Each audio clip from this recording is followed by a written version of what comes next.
El día 7 de noviembre de 1917, en la Universidad de Múnich, los estudiantes estaban ansiosos esperando por la conferencia que brindaría el profesor y sociólogo Max Weber. El tema establecido para la conferencia era la ciencia como vocación, a veces traducido también como la ciencia como profesión. Esta conferencia era la primera de un ciclo organizado por la Federación de Estudiantes Libres de Baviera, una asociación enfocada en transformar las más recientes tendencias académicas y unir a todos los estudiantes alemanes bajo un ideal común que vinculara ciencia y formación humana. Es que estos jóvenes buscaban algo más profundo que lo que entendían como el simple conocimiento especializado.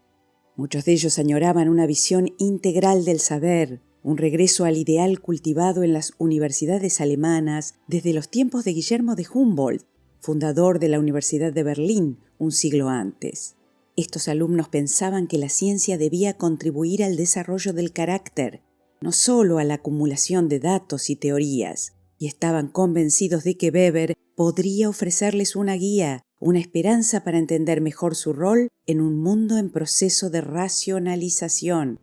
Sin embargo, según Marianne Weber, su esposa y autora de su biografía, aunque Max comprendía el fervor de estos jóvenes, también luchaba por ofrecerles una dosis de realismo. Intentaba hacerles ver que en medio de una guerra devastadora, su prioridad debía ser la nación, y no un objetivo de interés puramente personal. Si vamos entonces al mapa conceptual como guía del trayecto que siguió Weber en su conferencia, vemos que él hace una primera distinción entre factores externos y factores internos. Como parte de los factores externos, Weber realiza una comparación entre las universidades alemanas y las estadounidenses, a fin de clarificar en qué estado están las cosas efectivamente, más allá de las aspiraciones de transformación. Destaca entonces algunas diferencias y algunos puntos en común, pero le interesa llegar a decir que, sea como sea, cualquier graduado con pretensiones de dedicarse a la ciencia en la universidad deberá tener que adaptarse a dos exigencias a la vez que requieren aptitudes muy distintas: la de ser científico, pero también profesor. Entonces Weber destaca aquí en particular lo injusto que puede llegar a ser el proceso de selección de profesores, y más aún el hecho de que su puesto y su futuro dependa en definitiva de la valoración que proviene en gran medida de los alumnos, con su capacidad de señalar a los profesores como buenos o malos, muchas veces en relación a factores que Weber encuentra bastante azarosos, como su temperamento o su tono de voz. Y lo más angustiante para él es que de esa valoración depende en definitiva la posible muerte académica de tal profesor, cuando entre ese rol y el del científico no hay en rigor implicación alguna. Luego sí pasa, entonces, a detenerse en los factores internos. Aunque este comienzo no es nada complaciente con su auditorio, dado que empieza afirmando, ya desde el primer momento, que hacer ciencia en el presente exige inevitablemente asumir su carácter especializado. Dice Weber, solo a base de una rígida especialización puede el trabajador científico experimentar esa impresión de plenitud que quizás solo se produce una vez a lo largo de la vida y que le hace exclamar: «He aquí lo que he construido, algo que perdurará». En estos tiempos la obra de verdadera importancia y definitiva es nada menos que la del especialista. Es que la ciencia es una tarea de dedicación absoluta, de horas en el laboratorio, en archivos y estudios, impulsada únicamente por la constancia y la disciplina. Y solo si este trabajo está movido por una verdadera pasión, se puede llegar en algún momento a provocar la tan ansiada idea que se está buscando. Aunque hay que recordar siempre que ésta surge en definitiva en algún momento de inspiración, y a su vez tal inspiración se produce cuando menos se la espera y no cuando nosotros deseamos. Dicho de otra forma, en terreno científico solo se llega a poseer personalidad o genio cuando se produce una entrega completa al servicio de una única causa. Sin embargo, esto no ocurre únicamente en el campo de la ciencia, dice, ya que no conocemos ningún artista realmente grande sin una entrega total a su arte. No obstante, hay que reconocer una diferencia fundamental. La labor científica está inmersa en la corriente del progreso, en tanto que en el terreno del arte esto no sucede. Una obra de arte a la que se considere verdaderamente lograda no podrá jamás ser superada ni envejecerá nunca. En cambio, en la ciencia, cualquier logro genera nuevas cuestiones y envejece irremediablemente teniendo que ser superado.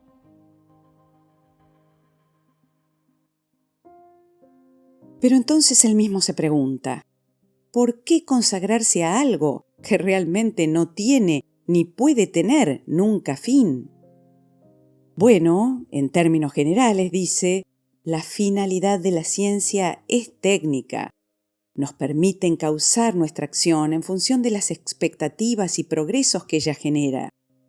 Eso sí, siempre teniendo en cuenta que el hombre del pasado, el de una vida más salvaje, pese a lo limitado de sus saberes, tenía muchos más conocimientos que nosotros sobre los instrumentos que utilizaba.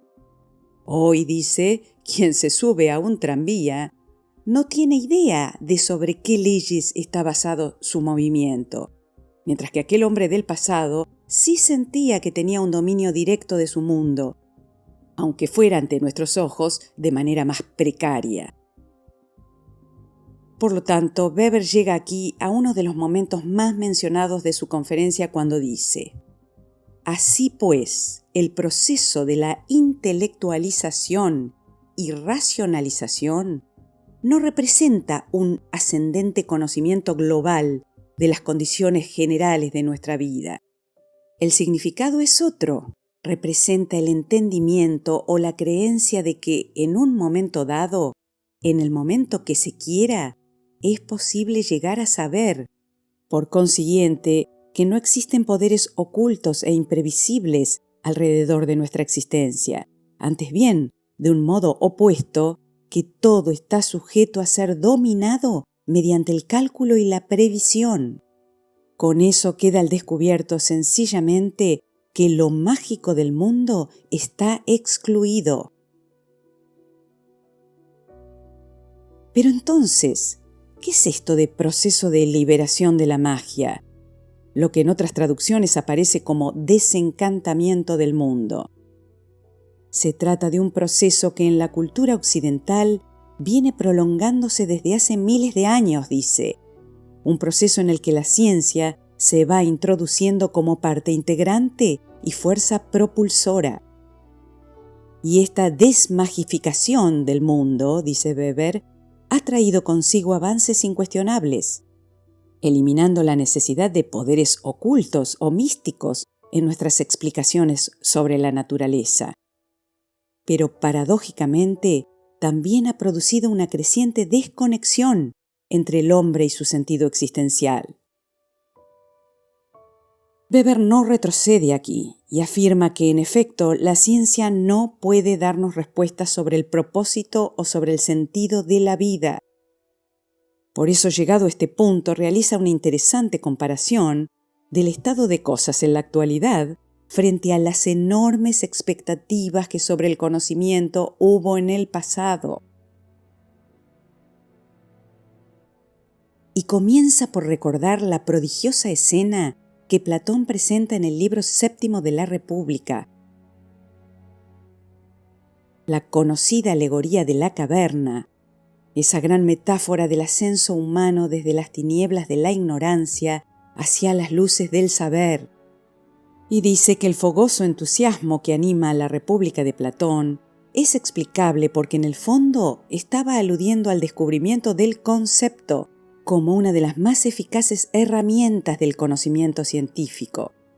Aclara Weber que en rigor se debe a Sócrates la revelación de sus alcances, ya que éste tenía la expectativa de que una vez hallado el concepto, por ejemplo, de lo bello, de lo bueno, de lo heroico, del alma o de cualquier otra cosa, se estaba encontrando con ello la esencia de su verdadero ser, lo que por otra parte permitiría enseñar la forma justa del comportamiento en la existencia y sobre todo los deberes que el individuo tendría como ciudadano.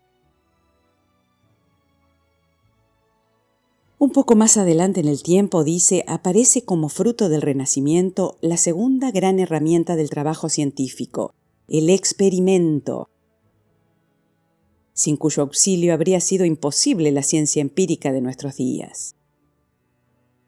Experimento que además, en ese momento, artistas como Leonardo da Vinci confiaban en que los iba a conducir también a realizar un mejor y verdadero arte. Más aún, en el momento de la aparición de las ciencias de la naturaleza, todavía se esperaba más de ellas. Como un zoólogo llegaría a decir, aquí en la anatomía del piojo les traigo una prueba de la providencia divina. De modo que el trabajo científico en este momento, indirectamente influenciado por el protestantismo y el puritanismo, era considerado también como el camino hacia Dios. Finalmente, llegaría la aniquiladora crítica de Nietzsche contra los hombres postreros, o los últimos hombres, como gustaba decir, quienes, según él, con un ingenuo optimismo, creían ver en la ciencia sencillamente el camino hacia una vida más confortable y con ello hacia una cómoda felicidad. Por lo tanto, llegado a este punto, el propio Weber se pregunta, pero entonces, ¿cuál puede ser el sentido actual de la ciencia como vocación?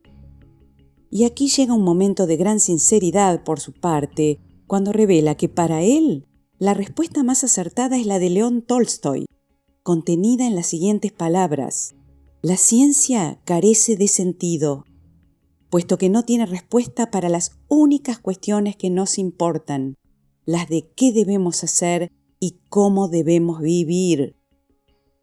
A lo que Weber agrega que también es necesario aclarar aquí en qué sentido esa ciencia tiene o no supuestos previos.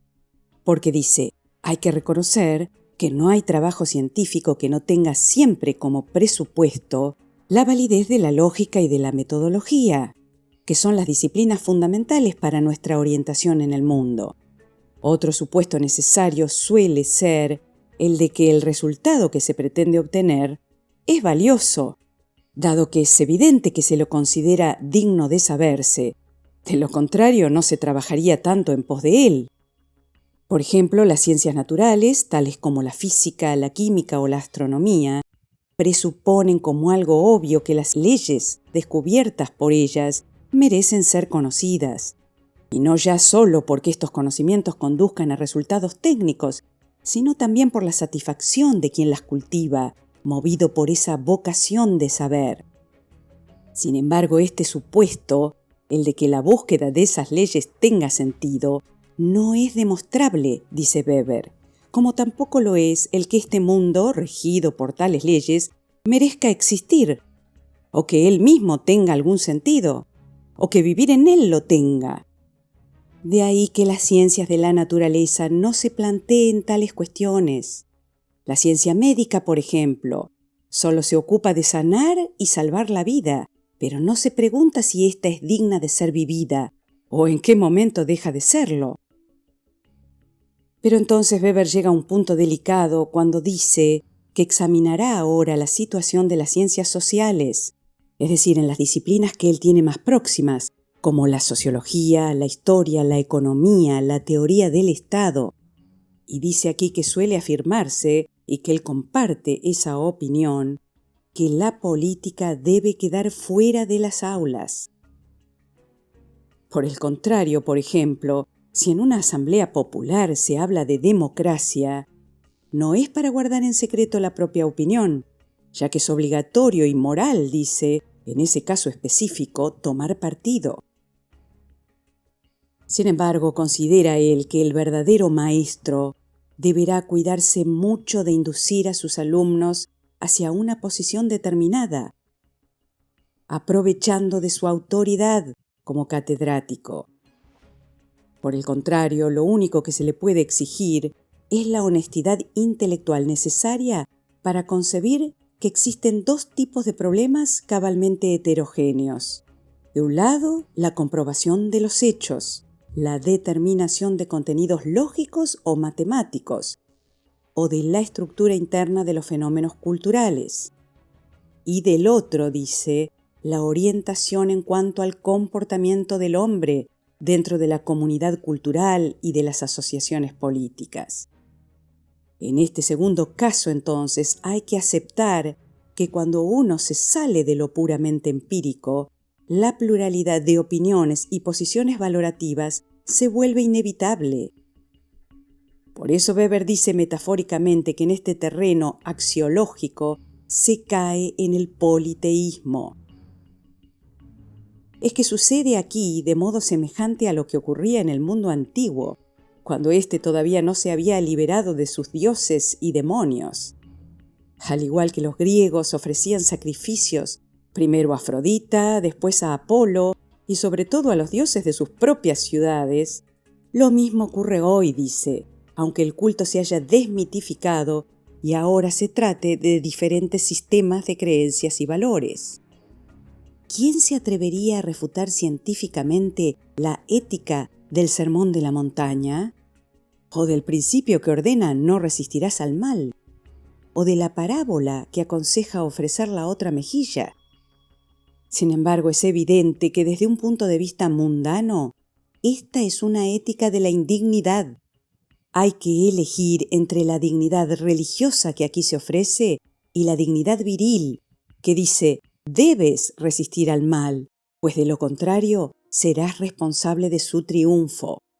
Según la postura básica de cada uno de estos principios parecerá divino y el otro diabólico. A cada individuo le corresponde discernir en cuál de ellos para él está Dios y en cuál el demonio. A lo que él mismo se responde afirmando que muchos jóvenes aquí podrían decir, sí, eso puede ser cierto, pero de todos modos, nosotros no concurrimos a clases solo para escuchar análisis y verificación de hechos, sino para algo más. Pero a eso les responde que esta postura incurre en el error de esperar del profesor lo que éste no puede dar. Cuando actúan así creen ver en él a un caudillo en vez de un maestro. Y el caso es que únicamente en calidad de maestros se les ha sido concedida la cátedra. Pero entonces dice, finalmente se preguntarán ustedes, si es así todo esto, ¿qué es lo que la ciencia aporta de positivo verdaderamente para la vida práctica y personal?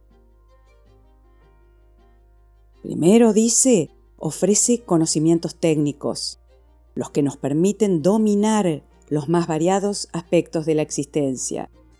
En segundo lugar, proporciona normas para razonar, así como herramientas y disciplina para reflexionar sobre las ideas que se están manejando. En tercer lugar, la ciencia ofrece, ante problemas de relevancia, la capacidad de discernir los medios necesarios en función de los fines propuestos. Y por último, el profesor de ciencias puede y debe enseñar a sus discípulos que todo curso de acción nace de una visión del mundo específica.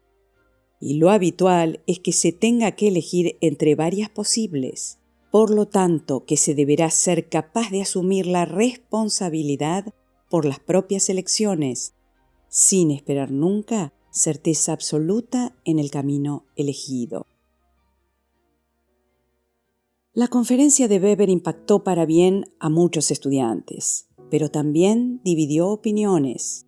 Su postura no era complaciente con aquellos que buscaban en la ciencia y en sus profesores un ideal de vida y no una mera profesión.